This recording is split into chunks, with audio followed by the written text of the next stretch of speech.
यह कहानी एक ऐसे महल की है जो अब खंडहर में तब्दील हो चुका था, लेकिन उसकी दीवारों में छिपे रहस्यों ने उसे अमर बना दिया।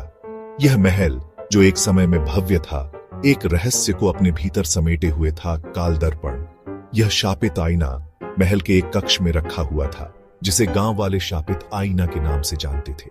महल की दीवारों पर खड़ा हुआ यह आईना अपनी काली और रहस्यमयी सतह के साथ हर किसी को अपनी ओर आकर्षित करता था, लेकिन कोई भी उस तक जाने की हिम्मत नहीं करता था।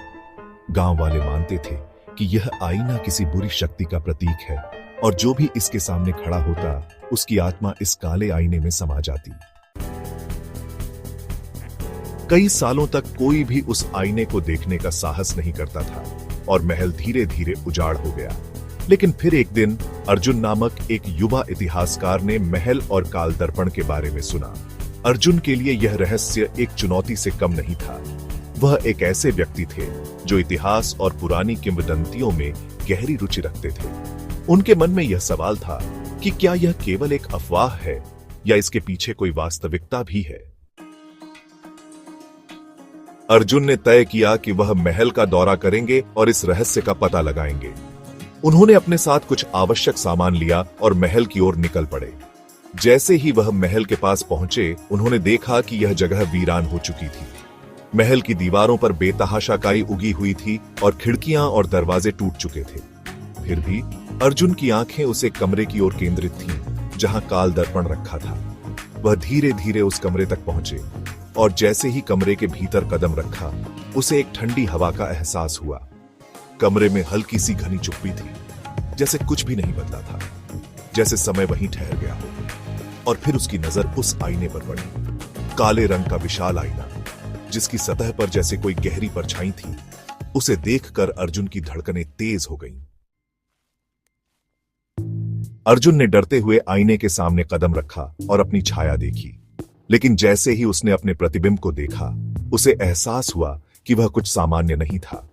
आईने में उसकी छाया विकृत हो गई थी। उसकी आंखों में एक अजीब सी भयावहता थी। उसका चेहरा काला हो गया था और उसकी छाया के साथ एक रहस्यमय अंधेरा तैर रहा था। उसे यह समझने में देर नहीं लगी कि वह सिर्फ एक आईना नहीं है, यह एक काले तंत्र का हिस्सा है जो किसी और दुनिया से जुड़ा हुआ है। उसने जल्दी से पीछे मुड़ने की कोशिश की, लेकिन उसके पैर मानो जकड़ गए थे।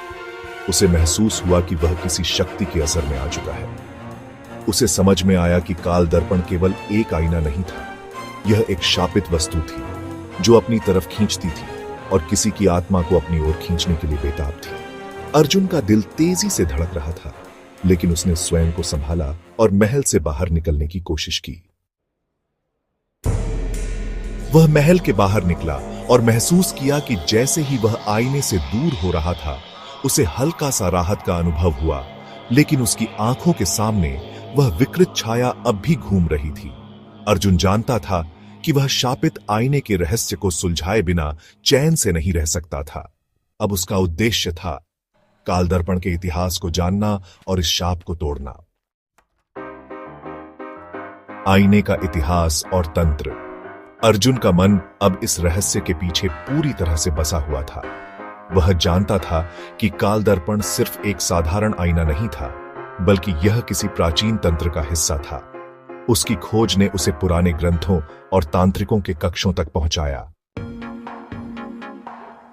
एक दिन उसने एक पुराने विद्वान से मुलाकात की, जिसने उसे काल दर्पण के बारे में कुछ महत्वपूर्ण जानकारी दी। विद्वान ने बताया कि यह आईना वास्तव में किसी सम्राट के आदेश पर तैयार किया गया था। सम्राट का नाम अब इतिहास में खो गया था, लेकिन उसका उद्देश्य स्पष्ट था।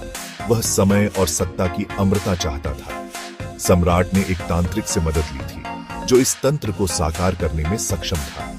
यह तंत्र एक बेहद खतरनाक विधि थी, जिसे साधारण रूप से नहीं किया जा सकता था।